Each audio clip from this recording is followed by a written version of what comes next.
السلام علیکم بچوں، آج ہم تاریخ اور شہریت کی کتاب سے سبق نمبر 6 کے مشقی سوالات حل کرنے والے ہیں۔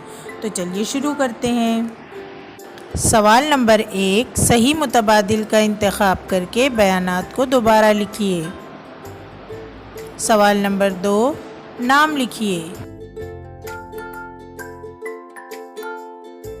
سوال نمبر 3، درج ذیل بیانات وجوہات کے ساتھ واضح کیجیے۔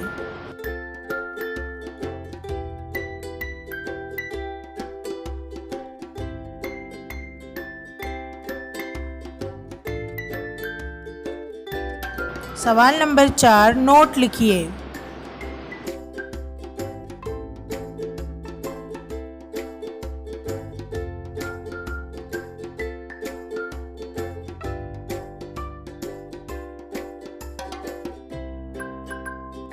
سوال نمبر 5، درج ذیل نکات کی مدد سے قومی جماعت کے قیام کا پس منظر بیان کیجیے۔ سرگرمی، انٹرنیٹ کی مدد سے قومی جماعت کے ابتدائی دور کے رہنماؤں سے متعلق معلومات حاصل کیجیے۔ یہاں ہماری مشق ختم ہوئی، دوبارہ ملیں گے نئے ویڈیو کے ساتھ۔ خدا حافظ۔